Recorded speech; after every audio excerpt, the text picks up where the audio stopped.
It's Monday, August the 10th, 2026, and it's time for The Swamp, where I cover daily updates inside our federal machine. As we dive in, don't forget to like and subscribe, leave a comment, and even click on the notification bell, and I'll keep you up to date on everything in The Swamp, Monday through Friday. Every article is linked below in the description, as always, and the main segments from tonight's episode will be dropping right here on this channel starting tomorrow at 9 a.m. Eastern Time. Kicking things off with Tommy Pigott, State Department spokesman. He says the U.S. State Department has yanked more than 175,000 visas under the Trump administration. I imagine that there's plenty more to go. I highly doubt that they're done, or they're going to be done revoking visas anytime soon.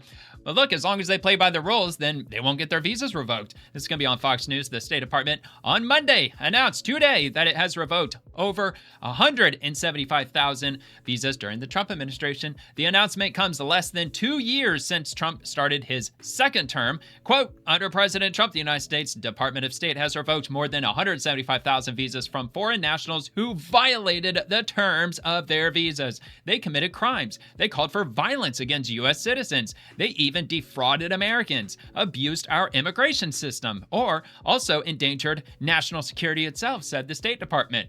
And moving on to the next quote, the majority of these visas were revoked due to law enforcement encounters for a range of criminal activity, with assault, driving under the influence, and theft, and drug crimes being the leading causes. A significant share of visas were revoked for reckless driving, sexual assault, child abuse, fraud, embezzlement, and other crimes, according to the department. The department pointed to some examples of individuals who allegedly committed heinous crimes. So they went over the top of their criminal behavior. It indicated some of the individuals whose visas were revoked included a foreign national who was charged with felony R and sexual battery, including of a victim who was mentally disabled. You hear that, Democrats? So you still think that we probably should be revoking the visas of these people who commit these heinous crimes? No, they probably would still say no. No, you got to give them a second chance. A foreign national charged with felony kidnapping, human trafficking, and sexual exploitation of a minor. I would almost bet my bottom dollar that that happened inside a sanctuary state, and they probably didn't even notify ICE, or, well, I guess they wouldn't have had to notify ICE if they were here, not here illegally. If they're here on a visa, I would still imagine that they'd be informing the State Department, then they would inform immigration to get their visas revoked because they're committing crimes that they're not supposed to be committing inside the United States. Go back to your own country, commit crimes over there. A U.S. embassy in North Africa revoked over 100 visas for birth tourist parents who came to the United States primarily to give birth so their children would get U.S. citizenship, of course. But they cannot be doing that anymore because President Trump signed some executive orders last week to put a stop to that, finally. Under President Trump and Secretary Rubio's leadership, the State Department will continue to identify, investigate, and revoke visas of foreign nationals who threaten the safety of the American people. A U.S. visa is a privilege, not a right, which we're going to hear Secretary Marco Rubio talk about that here in, I believe, the next post. The department remains committed to using every tool available to protect our communities from those who abuse it, the department declared. And from the Department of State, posted 9 hours ago as of this recording, under President Trump and Secretary Rubio's leadership, the State Department will continue to identify, investigate, and revoke the visas of foreign nationals who threaten the safety of the American people. A U.S. visa is a privilege, not a right. The State Department has just exclusively revealed to Fox that it's revoked 175,000 visas since the start of President Trump's second term. That is up from the 100,000 in December. The majority of the new revocations were over criminal activity, including sexual assault, child abuse, fraud, reckless driving, and embezzlement. Multiple visas were also revoked for immigrants who celebrated Charlie Kirk's assassination. Yeah, well, that's not very good. You're not behaving yourself very well for that at all. Anyway, from Jack Posobiec. So this isn't directly related to the visas. This is temporary protected status. So those are different things because the Haitians, they had their temporary protected status revoked. Maybe not every single one of them, but it sounds like the majority of them did have their status revoked. So this is posted by Jack Posobiec. He was offered $2,600 and a free flight home, and he chose the ankle monitor. So yeah, you got it right. They are equipping ankle monitors on Haitians who had their temporary protected status revoked. I don't know why. Do they have to go through court hearings? Do they have to go through any kind of final processing? Maybe that's why they got to equip them with these, I would assume to be very expensive ankle monitors. Why not just give them a few days to gather their things and then we send them back? I don't know. I assume that there's probably some legal process involved. I'm sure there is. Now, Haitian man collapses on the ground in tears as he is fitted with an ankle monitor by ICE office in Blue Ash, Ohio. TPS holders are checking in at the location as the protective status ended. And let's have a look at this video. Can we ask him a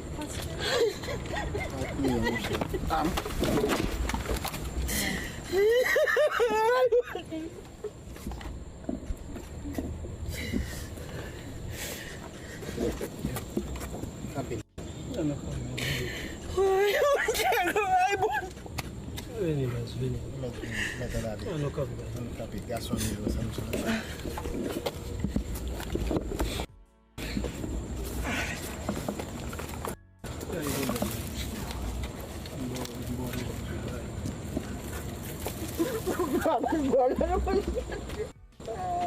It keeps glitching out.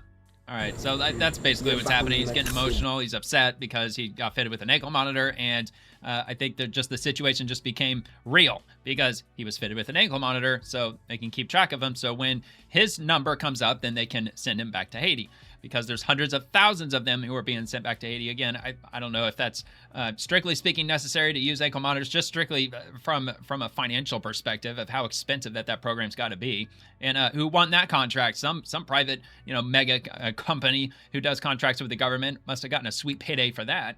But anyway, so that's going on right now. They are fitting him with ankle monitors, and as Jack Posobiec said, I don't know if that really fits the temporary protected status. I know that pertains to illegal immigrants, but immigrants who are here on temporary protected status, I'm not sure if the $2,600 free flight really applies to them or not. I would assume it doesn't, but maybe it does. Moving on to Senate Judiciary Republicans. Confirmed. Todd Blanche is the 88th Attorney General of the United States, and he's been confirmed by the Senate. Scott Brady, congratulations to AG Todd Blanche. So he finally, they corrected his handle. Now it's just AG Todd Blanche. It's not AAG Todd Blanche or whatever the hell it's been for the last few months. I look forward to continuing the fight against fraudsters who have stolen from hardworking American taxpayers for far too long. This is from Caroline Leavitt, White House press secretary. AG Todd Blanche has been officially sworn in as the Attorney General of the United States. Congratulations to a great lawyer and even a better man. I crank it up. I do solemnly swear that I will support and defend the Constitution of the United States that I will support and defend the Constitution of the United States against all enemies, foreign and domestic, against all enemies, foreign and domestic, that I will bear true faith and allegiance to the same, that I will bear true faith and allegiance to the same, that I take this obligation freely, without any mental reservation or purpose of evasion, and that I will well and faithfully discharge the duties of the office on which I am about to enter. So help me God. Congratulations. Yay!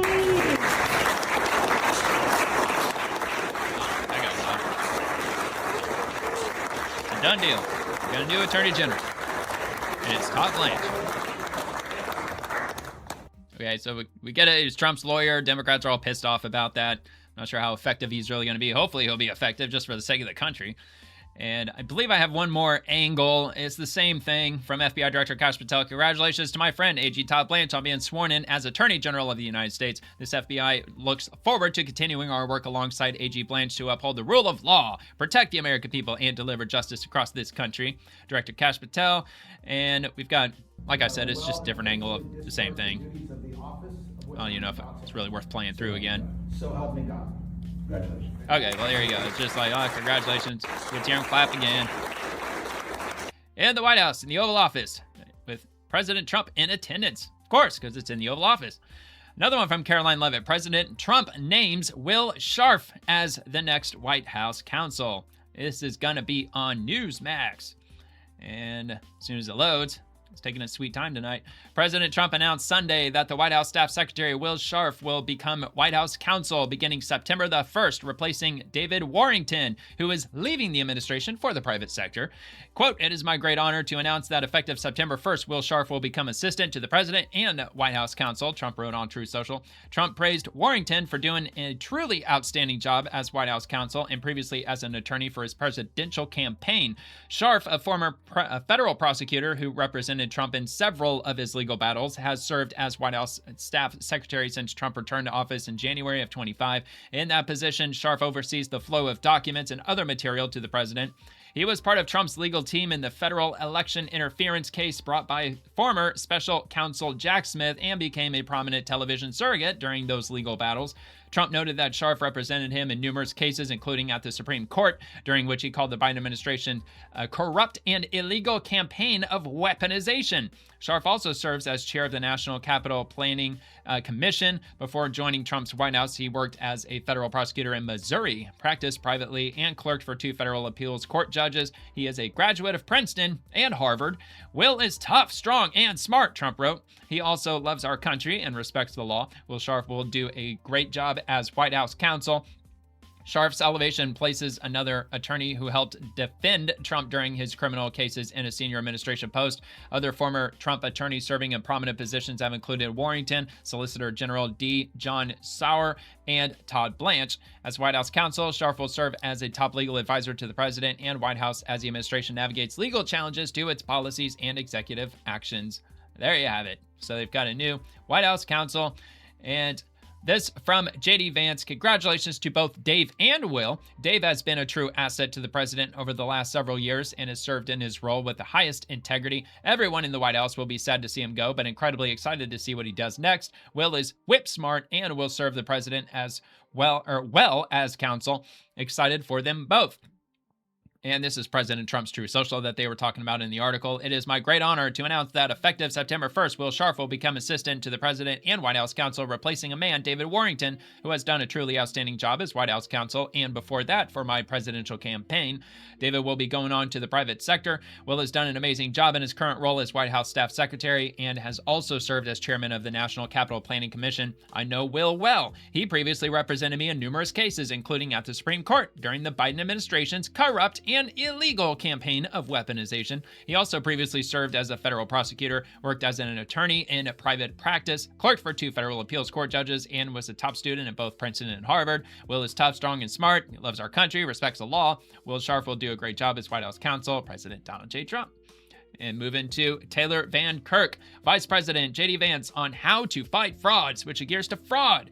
Basic eligibility checks that so many blue states are not doing. That's one of the things we've talked about with our congressional colleagues. It's just forcing some of these blue states to share the data. To explain this a little bit to the American people, Kaylee, the craziest thing, I was literally shocked by this the first time that I realized that when we send, for example, $8 billion to the state of California to run their food stamp program, they don't even verify eligibility.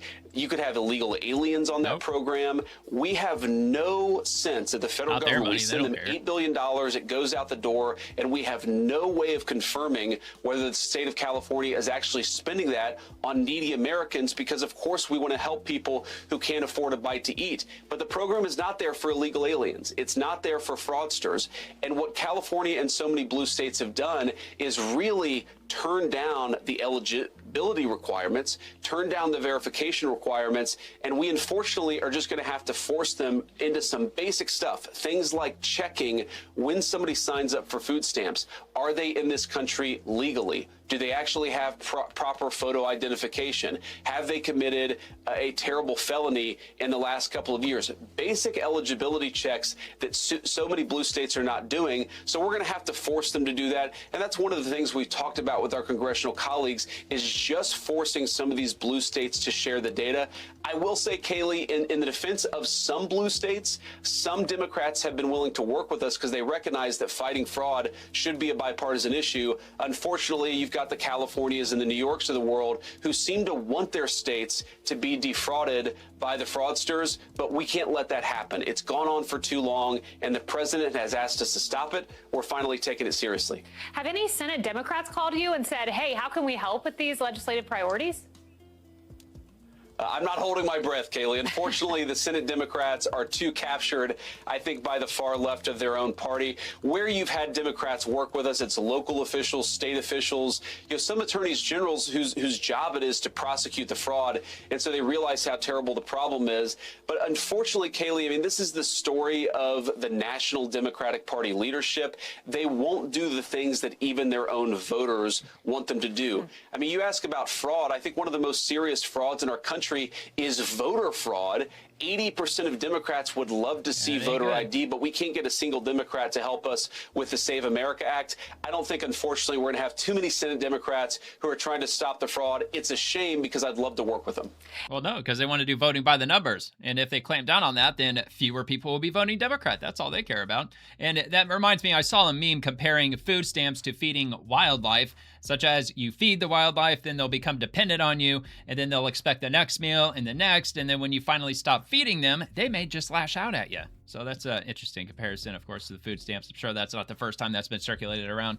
From Tom Emmer, Republicans are the only ones working to root out fraud in our government programs. Unfortunately, Democrats are too busy enabling fraudsters to help us protect taxpayer dollars. By the way, fraud is the issue in this election. Minnesota is the poster child of this, right? Our vice president, when he says he needs our colleagues in Congress to work with us, he's essentially saying, we're the Democrats. We need to do this together. Republicans shouldn't be the only ones touting the attack on trying to make these programs more efficient, fraud-free, make sure the benefits are going to the single moms, the disabled children, the people that they're intended for, instead of the fraudsters. And that's what he's talking about. We do need Democrats to start stepping up because, quite frankly, this is why I say this is the issue for the midterm. You vote for Republicans, they're going to keep going after this fraud, waste, and abuse, which has become endemic under Democrat rule, whether it's at the state level or federally. If you elect Democrats, nothing's going to change. Greatly. That's what the issue is. By the way, yep, that is absolutely right. I don't know. Yeah, they're not going to do shit about it if they end up winning the House and or the Senate.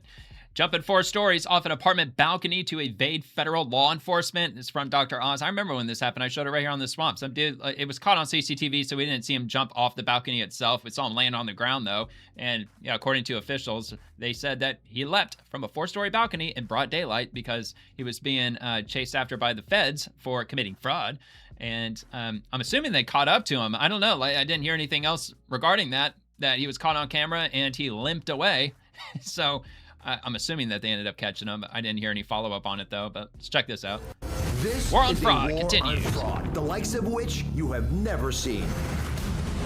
Up next, why did a man jump out of the 4th story building behind me to escape law enforcement? You'll find out. You know, the folks that we always feel badly by when we're driving by, we see them homeless. Those people need our help. Because of that man, they're not going to get the help anymore. If you're a fraudster, do not walk away from this press conference. Run, because we are coming after you. Right. Fighting fraud. The war on fraud. It continues. Another one from Tom Emmer, who is the GOP majority whip, by the way, in the House. The difference between leadership and submission. While Idaho law enforcement encourages law-abiding citizens to exercise their Second Amendment rights and defend themselves from violent threats, Minnesota's cowardly leaders expect their citizens to bow down to criminals. It is an absolute embarrassment and a disgrace to the great people of Minnesota. Minneapolis police tips on how to avoid and prepare for being robbed. I read this last week here on the Swamp too. Don't walk alone. Only carry items you need. Be prepared to give up your cell phone, purse, or wallet, or probably everything. Don't fight with the criminal, and be prepared to describe the suspects later on. Yeah, because they're really going to try extra hard to find them. Okay, so that's just the same one over again. All right, so yeah, they just talking more about that, which they brought up initially last week.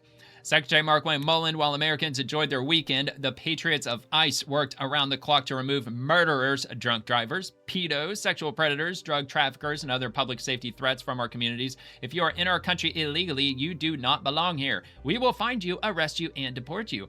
This is on Border Hawk exclusive, a shocking lineup of murderers and pedos and sex predators arrested by ICE over the weekend.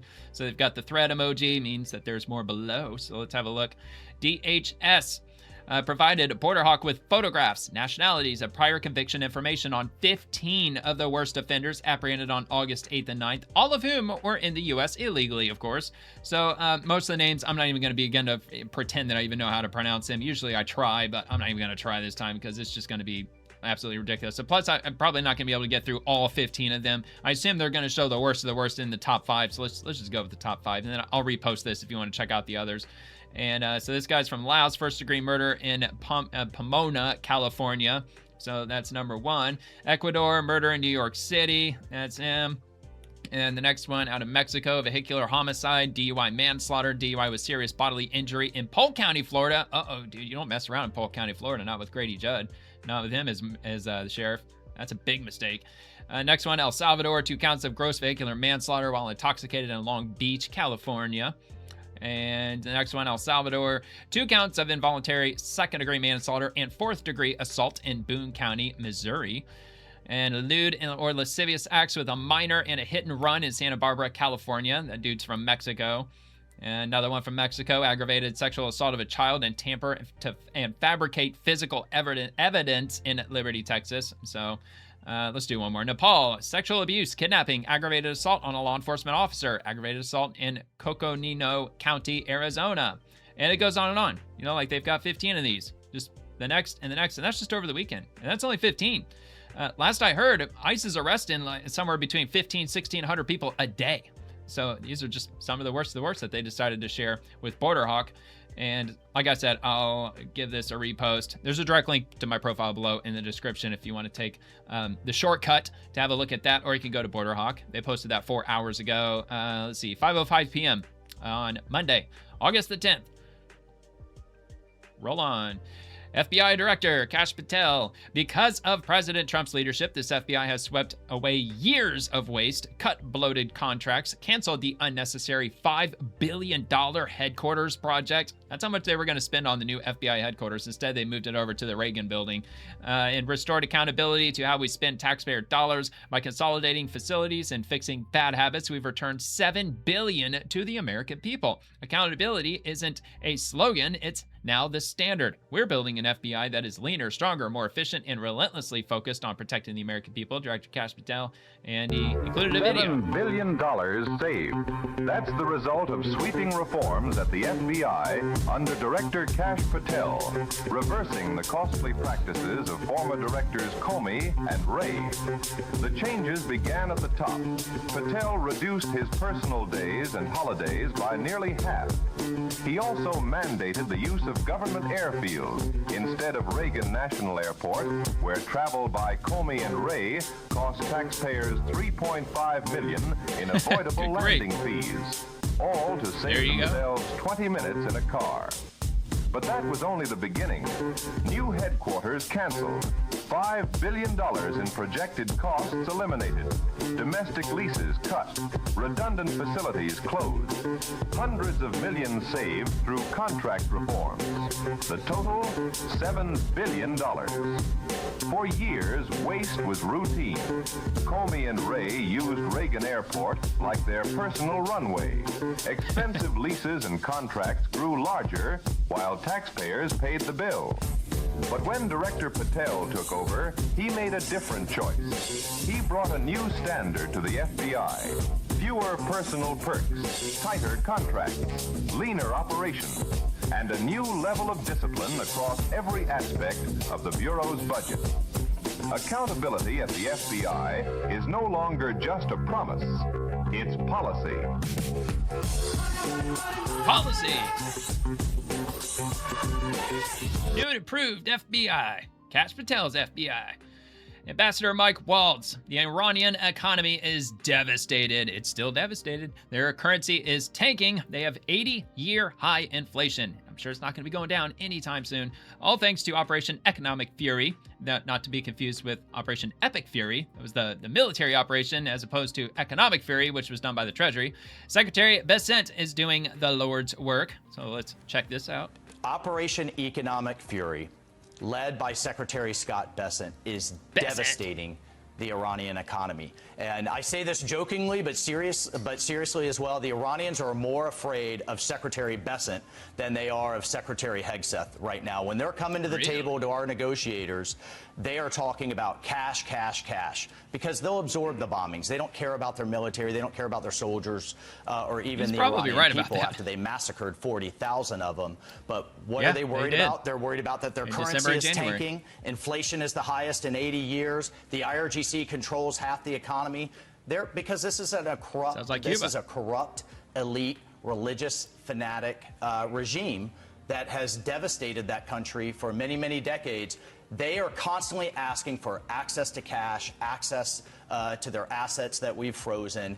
And what the president is talking about is that's the squeeze. That coupled with the blockade, that's what's going to eventually get the Iranians to move.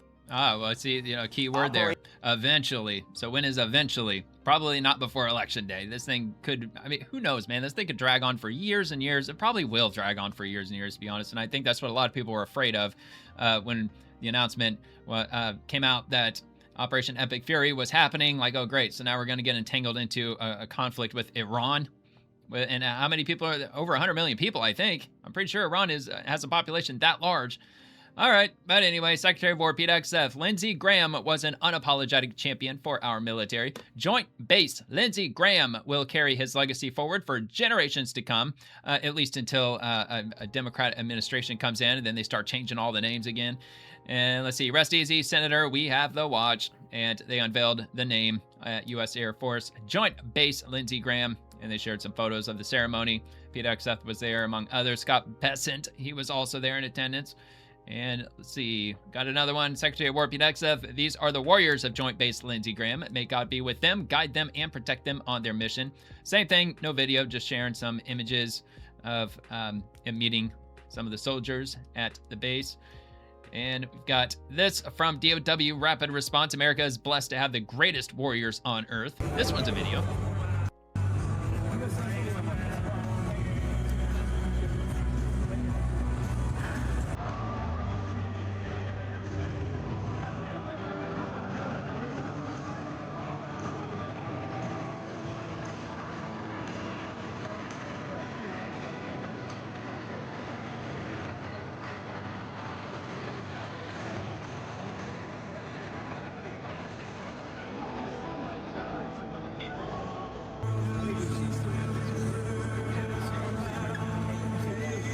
Young and the tough Americans. Yeah, he's meeting a lot of people. I mean, it's got to make her hands sore, man, being a freaking a diplomat, a politician, public figure. All right, another one, rapid response. This is a direct result of the Department of War's Office of Strategic Capital, which works behind the scenes to accelerate private investment in critical supply chain technologies key to our national security. So what the hell are they talking about? President Trump announces billions in new deals and investments to power American mining. I think I actually have this attached toward the end of the episode, so I'll probably skip over that once I get there. It's the exact same thing. But anyway, bolstering American mining. Today, President Trump held a historic roundtable with the mining industry where he announced over $2 billion in critical mining and mining-related projects to revitalize the industry and over $180 million in mining school investments to bolster the American mining workforce. The Department of War is investing over $85 million with an M into standard bauxite to secure the supply chain of refractory-grade bauxite to support manufacturing of high-temperature resistant materials. Used to make critical components for our warfighters and essential to the modern industrial economy. The Department of War invested $150 million into Niron Magnets, a Minnesota company developing and producing 100% domestic, rare earth-free permanent magnets to support the defense industrial base and help eliminate dependency on foreign-produced rare earth magnets. That means from China, because they're the ones that produce like 95% of all the magnets. The Department of War is investing $1.4 billion with a B into Sila Nanotechnologies, a California-based manufacturer, to expand production of silicon carbon battery anodes and build out a lithium-ion battery cell manufacturing facility to strengthen the supply chains of satellite operations, unmanned aerial systems, and munitions. And it goes on. There's a lot of these bullet points. So they're going over all the different investments, $4.8 million there, $25 million, another $25 million, and so on, as well as other reading material. Of course, that'll be linked below at whitehouse.gov. And from Daily Signal, America's doctor, or America's fraud, Dr. Anthony Fauci faces a DOJ referral. Dr. Fauci may now be facing prosecution from the Department of Justice after he pled the Fifth 111 times before Congress, despite receiving a pardon from former President Biden. Republicans say Dr. Fauci has no excuse for his role in the Wuhan Institute of Virology research, also the COVID-19 lockdowns, and the obstruction of a Senate investigation. Senator Rand Paul posted on X that he hand-delivered letters to the DOJ to help in a prosecution of Fauci. Was Dr. Fauci ever held to the same standards he imposed on the rest of the country? Dr. Anthony Fauci may finally be facing some accountability. The Senate Homeland Security Committee voted Thursday to hold Fauci in contempt of Congress, with Senator Rand Paul referring him to the Department of Justice for criminal prosecution. Dr. Fauci recently appeared before the committee and pled the Fifth 111 times. The only problem? Dr. Fauci received a full pardon in the final days of the Biden administration, which Senate Republicans say means he has no excuse not to answer their questions. Exactly. And Fauci has a lot to answer for, allegedly furthering the gain of function research at the Wuhan Institute of Virology, the lab where the U.S. intelligence reports indicate the COVID-19 virus emerged from, as well as pushing dangerous COVID-19 lockdown mandates. Fauci's recent committee performance struck such a nerve with the public that celebrities like star NFL quarterback Aaron Rodgers even lambasted the former COVID czar.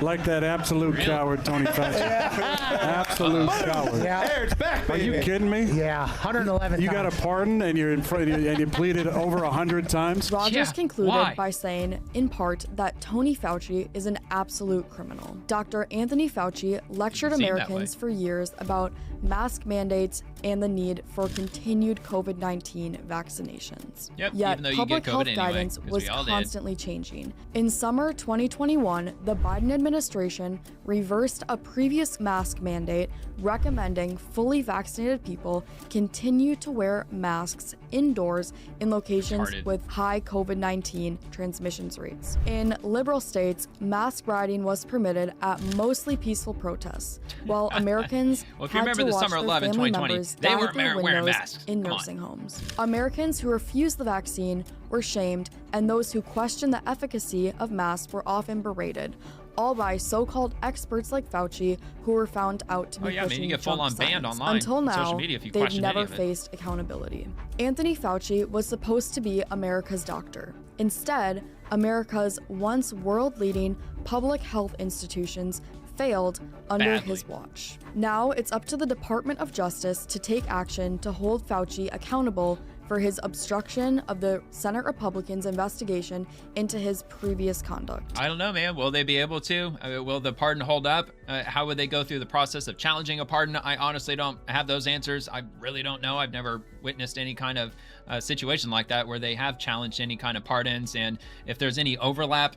But I mean, the question's a very relevant question. Why would you plead the Fifth 111 times if you're protected by a pardon? That doesn't make any sense. But of course, I think like maybe the reason might be because the state of Florida announced that a criminal investigation is going to be conducted against Anthony Fauci because Joe Biden's his pardon only protects him on the federal level. He could still be criminally charged down on the state level, and he wouldn't. The pardon wouldn't protect him from that. So maybe that's why he ended up pleading the Fifth 111 times. So at least he could be honest about it. All right, so let's move on to Gavin Newsom. America isn't left versus right, it's top versus bottom. There is too much money and power concentrated in too few hands. Oh, those sounds like words of communism. This is the fight that unites people and the Democrat Party. The whole thing is about concentration. It's what's at the top. It's not left and right. And I think that's the thing that is truly uniting all of us. I mean, this, you saw some hats here about the oligarchy. It's a concentration of money, it's a concentration of wealth, it's a concentration of power. Communism. It's the abuse of power. It's abuse of these monopolistic tendencies that have impacted now the income inequality in this nation and the wealth disparities that are at historic levels. And I think those things unite every part of the Democratic coalition. And so I think that's really, for me, the focus is the things that unite us together, bind us together, not our interesting differences. All right. The whole thing is... If you want to watch another one of these, I got another one of these. This is from Steve Hilton, also running for governor of California. Disgusting. He's been in power for over 2 decades, in which he and his Democrat policies ruined California. Rampant homelessness, high-speed rail incompetence, highest poverty and unemployment rate in America. The status quo is your status quo, Gavin Newsom, and it's a disaster. Newsom in Michigan. People want change. They want fighters, people with conviction, strength, and clarity, and they're done with the status quo. As a lifelong insurgent, I've always had that mindset. Dude, this dude should not be preaching to any other state, man, when California is in such dire straits. It's comical. That there's something bigger happening. I think what's happening is there's just a desire for change. I think this notion of insurgency over incumbency is the real. Why didn't you change it, dude? People just want fighters. They want been in since like what, 2018? Strength, clarity, people that get it, want to get things done, and they're done with the status quo. And I totally respect that. I've long felt like I've been an established insurgent. I've always had that mindset. I've been in elected office a long time, but I've never been naive about people's desire for change, including my own desire for change, for improvement, for self-reflection. And I think for every incumbent Democrat, I think incumbent Republican, I think that's important to consider. And I think that's slimy and scummy the way he moves his hands around in it. Because people are deeply anxious about this country and not only the architecture of this country, which is being assaulted by Trump every single day, but by these trend lines that are now headlines. And that is the fact that we're living in a time where just 10% of people own 2/3 of the wealth, 10% of people own 93% of the equities. It's a portfolio economy, not a paycheck economy, and people are pissed. Yeah, it sounds like a bunch of bullshit to me. All right, let's move on. Let's get rid of Gavin Newsom, move on to something better, something more relevant, something more positive. Oh, wait, what's this? Right out of the Libertarian. Socialism is just communism with better PR. From Polymarket, breaking Democratic Socialist Francesca Hong soars in the odds to win Wisconsin's Democratic primary for governor, a 97% chance with 1 day to go. So, from what I read here on Polymarket, will Francesca Hong win the 2026 Wisconsin governor Democratic primary election? So it's not like the general election, it's just her winning the primary. And then she would, I don't know, I'm assuming that the odds of maybe winning the entire thing is probably relatively high, which is kind of scary. But the thing, I don't live in Wisconsin. So, I mean, if I did, I'd certainly be out there voting. Eric Doherty, OMG, stunning resurfaced footage shows Ugandan Mayor Mamdani saying the plan is to manipulate white leftists into electing third worlders like him, spoken in his third world accent. You need someone to be a validator. Tell them to trust us. Minority communities, because we've never had representation, we are tied to identity. White communities are more ideology. Voters think of themselves first as progressive, and so on and so on. So let's just hear what he says. I think that with the interesting thing about our communities here is I think that minority communities, because we have never had representation, we are tied much more to identity. White communities, they've had representation forever. And so for them, their tie is a little less identity and a little more ideology. And so what I mean by that is we have a lot of voters here who think of themselves first as progressive voters. And so we reach out to them speaking about our platform, our progressive platform. And you're very right that you need someone in the middle to be a validator, someone to tell them to trust us, believe in us. We've had that with Tiffany Caban and Cynthia Nixon. I think that... Okay, well, there you go. Obviously, he's worked on that accent of his, hasn't he? RNC research, John Ossoff complains about the Supreme Court striking down Democrats' racist gerrymandering and grossly lies that the Trump administration is trying to remove black elected officials from office. Why does Ossoff want to rig congressional maps and segregate voters by race? Because that's what they're doing. That's what they want to do. It's what they did do. When the Supreme Court eviscerated the Voting Rights Act, the president's allies launched a campaign to remove black elected officials from office, not by defeating them at the polls, but by manipulating maps to dilute minority power. Did you see that? Says Mr. Ultra White Man. Okay. Anyway, from the rabbit hole, people on the left are already having fewer kids than people on the right. Unless the left can offset this disparity through recruitment, the future is right-wing. From Clown World, AOC, she's 36 years old and she's freezing her eggs while reportedly considering a run for president in 2028. This is exactly what the left has been selling young women for years. Put the career first, chase success and power, and worry about having a family later. Well, nature just don't work that way. Well, later eventually shows up. Yeah, I think right-wingers, well, no, maybe not right-wingers, the right way to put it. What do they call them? The manosphere types. Red pill, I think is what they call them. I think they call that the wall. Anyway, so freezing your eggs can give you more options, but it's not a guarantee. Biology doesn't care about politics, careers, or how successful you are. So there you go. I don't believe this is a video. No, it's not. It's just, well, I mean, it is a video, but they just didn't link it as a video. It's just a still image. So yeah, anyway, AOC, freezing her eggs, laughable. It's absolutely hilarious. LifeNews.com, Massachusetts Governor Maura Healey signs the bill for abortions up to birth as Democrats celebrate.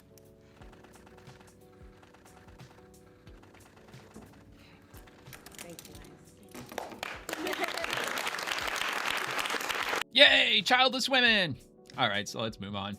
Anyway, I just don't get it. Like, why do you think that you just, like, you can't run for office and have kids at the same time? I just don't understand, like, why you can't do two things at once. I thought women could do anything these days. All right, rapid response from the president. For far too long, America has recommended more childhood vaccines than any peer nation, and even twice as many doses as some European countries. Yeah, probably because Big Pharma's fucking greedy, man. In many cases, we were requiring 72 jabs for our beautiful, healthy, lovely, delicate little children. Effective immediately, my administration is recognizing gold standard childhood vaccine recommendations for only 11 core vaccinations against the most serious and dangerous diseases, along with the MMR. We want it in 3 separate vaccinations given at separate times. That doesn't mean it's illegal for you to get 72 shots. You could still get the 72. They're just recommending. It's not a mandate or anything. It's a recommendation. But anyway, let's for long and far too long period of time, America's recommended more childhood vaccines than any peer nation, and even twice as many doses as some European countries, and even more than that.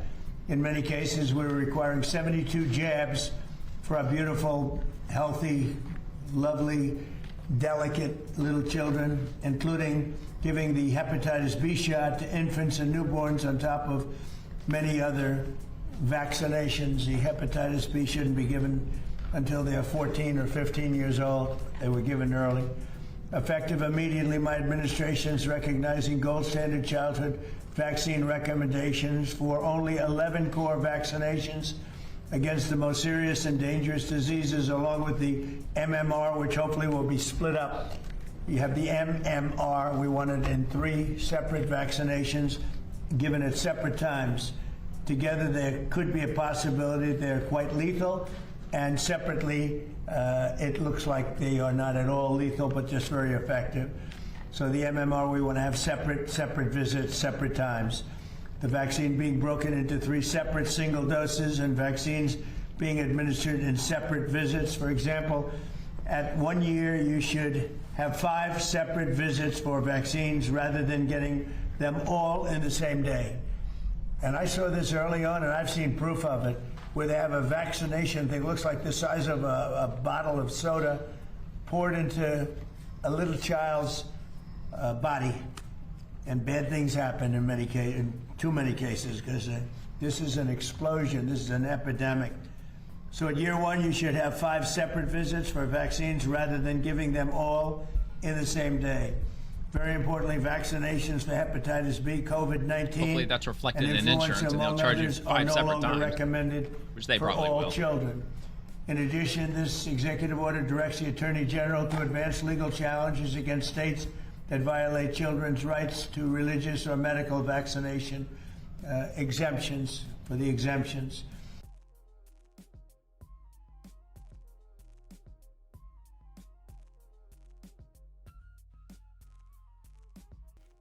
It's all falling apart. I was muted, and the bookmarks scrolled all the way down to the bottom for some stupid reason. Anyway, so from the White House, protecting our children against the most dangerous and deadly diseases without over-vaccinating them. Gold standard childhood vaccine recommendations. We already saw that. That was part of the video, the one we just watched. From Robert F. Kennedy Jr., finally a president who stands for medical freedom, informed consent, and gold standard science. Not a video, just an image. of Secretary Kennedy in attendance. From Caroline Leavitt, President Donald J. Trump delivers gold standard childhood vaccine recommendations for Americans. This is the fact sheet on whitehouse.gov, where it goes into details of the order, which provides recommendations that give parents more information and options when making immunization decisions for their children. The order recommends all children get immunizations to provide protection for 11 diseases, a decrease from the 18 diseases recommended by the Centers for Disease Control and Prevention in 2024. Immunizations no longer recommended for all children are now recommended for shared clinical decision-making, ensuring that parents have all options available to them. The order recommends separating out the combined MMR vaccine into 3 single disease shots and recommends administering all vaccines during separate medical visits to give parents more options regarding the timing and frequency of the vaccine administration and so on. I mean, he laid out the basics or the most important parts of it, which, you know, like I said, hopefully the insurance companies aren't going to bill you for 5 separate freaking visits when you go to get your vaccines. Although I would imagine that's exactly what they're going to do, because why wouldn't they? But yeah, so that'll be linked below. Also, whitehouse.gov. And moving to HHS Rapid Response, Maha Momentum. Secretary Kennedy recounts Trump administration accomplishments on prioritizing real foods in the updated federal dietary guidelines. Also, medical schools voluntarily expanding nutrition education, and food companies agreeing to remove artificial dyes. We updated the dietary guidelines around... Oh, my bad. Technical difficulties. We updated the dietary guidelines around gold standard science with one simple message: eat real food. We moved to eliminate petroleum-based synthetic dyes from our food supply. Nearly 80% of medical schools across 36 states committed to expanding nutrition education to more than 40 hours. And we're working to ensure that federal food dollars support healthier meals in our schools, in our hospitals, in our military installations, in veterans facilities, and other institutions. We're changing how the federal government approaches nutrition by putting prevention at the center of American health policy, and we are changing the dietary culture in our country, and we're seeing those results already. Over the past year, sales growth of real food outpaced ultra-processed food for the first time by approximately 7%. And industry is responding. Food companies across the country have made extraordinary commitments to reformulate their products and remove artificial dyes. All right. Well, that's good. And I have a follow-up, another one from Secretary Kennedy. It's a bit longer, but equally as important, with 2 major announcements on transparency in our food supply. So let's get straight to it. I know that many of you remember August 23rd, 2024. And on that day, President Trump and I promised that we would make America healthy again. We promised to transform our food systems and confront one of the most powerful drivers of America's chronic disease crisis. Almost exactly 2 years later, we're here celebrating the most transformative 18 months of food reform in modern American history.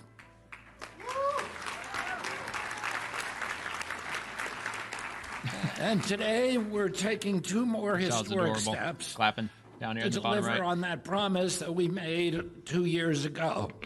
First, we're overhauling the generally recognized as safe and the GRAS standards for that and the entire GRAS framework. We're proposing a rule that would end the practice of companies making GRAS determinations without notifying the FDA.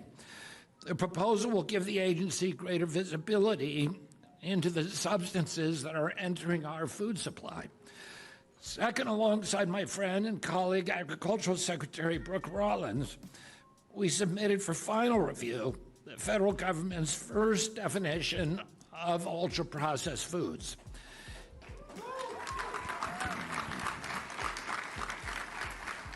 These 2 actions will change how the federal government oversees what's in our food and how we understand the foods that Americans eat.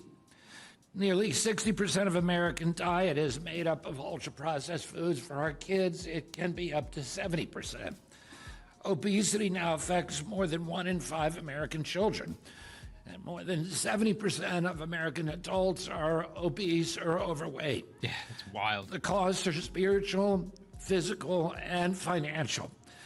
America spends nearly $5 trillion a year on health care, far more than any nation in the world. Oh, yeah. And we have the worst health outcomes. We remain the world's sickest country. 90% of those expenditures are for people with chronic disease and mental health conditions, many of them food-induced. We cannot spend our way out of a chronic disease epidemic while ignoring the things that are making Americans sick. Food is the most powerful weapon that we have in our arsenal to change the trajectory of the chronic disease epidemic. Parents should not need a chemistry degree to understand what their children are eating. Americans deserve real transparency. They deserve real food. Absolutely. Well, you don't really hear the Secretary of HHS hardly at any time, really, in any administration. But Secretary Kennedy is up in front and center almost every day, trying to make America healthy again. He's sticking to it. Listen closely to what RFK Jr. is saying here. This is from Overton. When he became HHS Secretary, he went straight to the FDA and asked them directly, how many ingredients do we have in our food? They didn't even know. It could be 4,000 ingredients, but it could be as high as 12,000 ingredients. And okay, so we've got quotes back and forth, so we're going to hear that here in this video. When I came to HHS, I asked the FDA, how many ingredients do we have in our food? And they said that they didn't know. They said it could be 4,000. It could be 12,000. It's probably somewhere around 10,000. Think much for oversight. We don't even know exactly how many chemicals are in the food that Americans eat every day. And the food industry continues to develop novel compounds and chemical combinations that do not exist in nature. Our bodies did not evolve consuming many of these substances. And that makes rigorous science and transparent safety review even more important, especially as we learn more and more about the role of ultra-processed food in triggering chronic inflammation and the role of chronic inflammation in the chronic disease epidemic.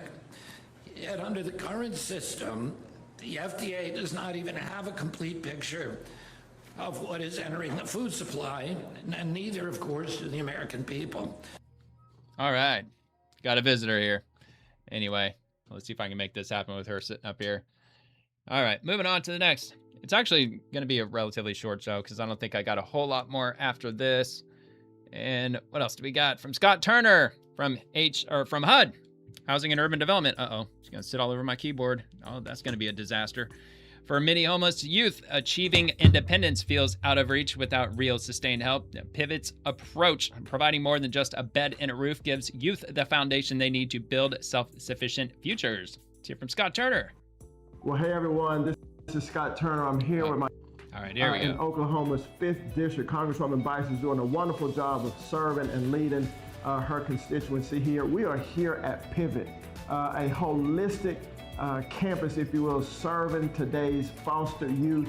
And, you know, we have seen a great model of what it means to serve the whole person, not just housing, but wraparound services, public-private partnerships, financial literacy, building community. Congresswoman, I'm so glad to be here. This is a great model that we can share really around the country, what it means to take care of those that are homeless, in particular our foster youth, with wraparound service so that they can be transformed and live a life of self-sufficiency. Secretary Turner, I want to say thank you for being here. Thank you for taking the time to visit Pivot. This is incredible, an incredible model for the entire country.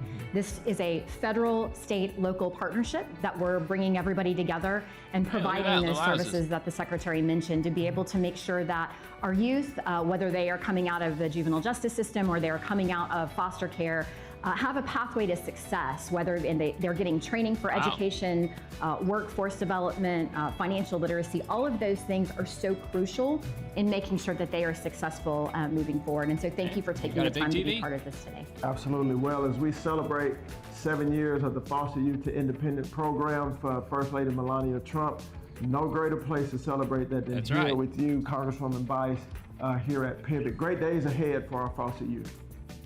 Yep, I forgot. Melania Trump was setting that up. Still is. And we got a follow-up. Scott Turner, it's not related to the youth. It's a lot more of an unfortunate announcement. The Oklahoma City bombing was the worst homegrown terror attack in our country's history. It was especially devastating to our HUD family. HUD lost 35 employees that day. We will never forget the precious souls who perished, and we continue to grieve for the families whose lives were forever changed. It was back in the early 90s. I was in elementary school. I still remember when that happened. It was just absolutely just devastating. That was bad, man. That was really bad. Lee Zeldin, big win for America's live free or die state. The EPA just proposed an end of mandatory emissions testing to register vehicles. The state vetoed to end it, and EPA just moved to make it official. One less hassle, one less fee, and one less line to stand in. Public comment is open if you'd like to weigh in. So if you just happen to live in New Hampshire, then you can go to epa.gov. You can leave them a comment, and they've got the headlines, Union Leader, in depth, and newhampshire.org, New Hampshire Bulletin. So they're just talking about the changes. And let's move on to Caroline Leavitt. President Trump unveils billions of dollars in mining-tied deals, which you already went over, as I said, that I would have that linked. It's from Breitbart. It's a different article, so I'll at least link it if you want to read it from Breitbart. From Secretary Marco Rubio, the Trump administration is closely monitoring the large earthquake that struck Colombia and stands ready to support the people of Colombia and President Abelardo de la Espriella, his administration. American citizens in Colombia should enroll at step.state.gov and follow the U.S. Embassy's Bogota's social media accounts for the latest information. So first we had the earthquake that happened in the Caribbean that was off the coast of Cuba. That was about maybe 2 months ago, that parts of Florida felt the shaking of that earthquake. And then just a couple of weeks later, we had the twin earthquakes that happened in Venezuela. And now we're getting this one, 7.4 magnitude earthquake nearby in Colombia. So it's almost like that first earthquake just jostled other fault lines loose, it would seem.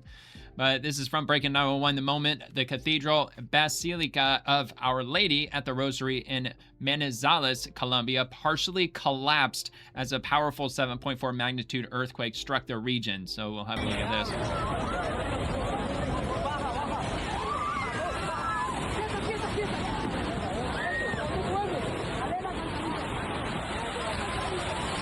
Oh, man.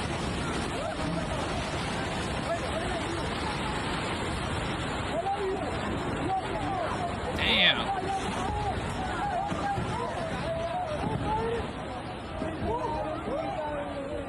Wow, dude.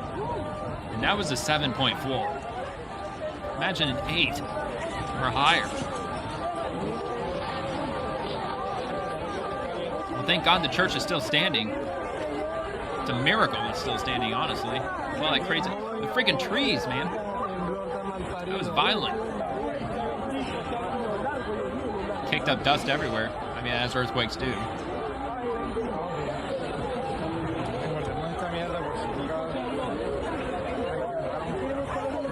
Wow. Whoa.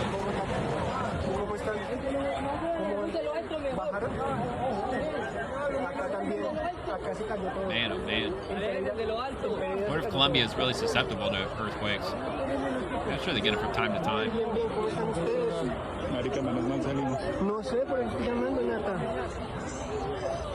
Wow, man, good grief. Well, anyway, so yeah, Marco Rubio is talking about anybody who's affected, and he gave links to go to step.state.gov for American citizens who happen to be in Colombia. So just a whole nother situation. I assume we're going to be sending aid. Hopefully it wasn't as disastrous as it was in Venezuela. Hopefully not. I honestly didn't have time to go into it in depth today, but I might do that tomorrow. I might see if there's any other footage of that. And was the epicenter out in a rural area? I honestly don't know. I hope it was, that it wasn't anywhere highly populated. And moving to Secretary Doug Burgum, the golden age is here. This is the Department of the Interior, by the way.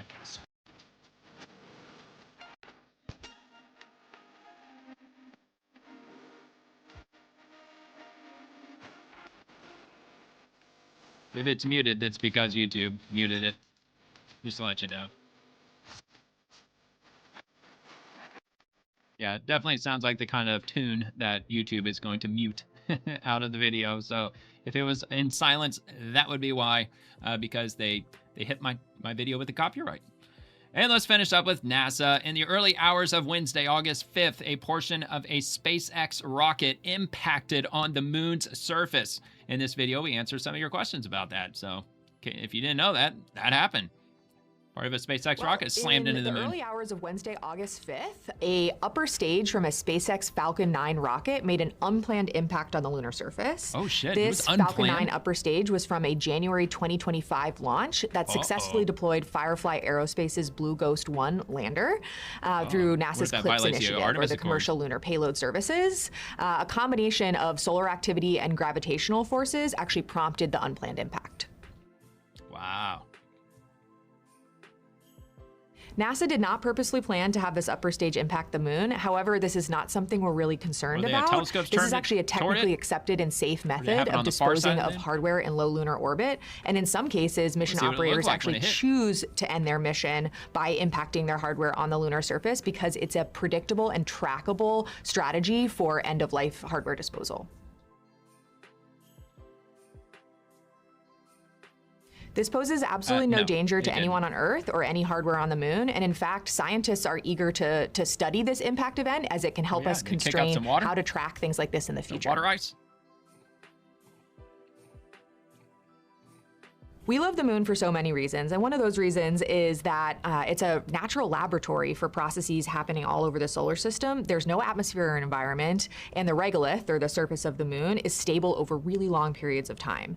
Impact cratering especially is a process that occurs across the entire solar system, and by impacting an object of known size at a known velocity into the lunar surface, it can help scientists constrain the impact cratering process and what kind of impact crater results from an impact of that size. Is this common? The moon is always being hit by things. Meteors, asteroids, comets, and things hit the moon all the time across its 4 billion-year-old history. In fact, Artemis 2 astronauts actually observed several active impact flashes or craters forming on the lunar surface during just their several-hour flyby. Wow. I did not know that they actually observed impacts. That was awesome. That would have been awesome to see. I don't know if they caught any of that on video or not, but anyway, that's gonna do it for this episode. If you enjoyed the video, please give a quick like and subscribe, and I'll be back tomorrow night as we explore the swamp Monday through Friday. And don't forget the video clips from tonight will drop on the channel tomorrow at 9 a.m. Eastern. Thank you so much for watching. God bless the troops, and God bless America.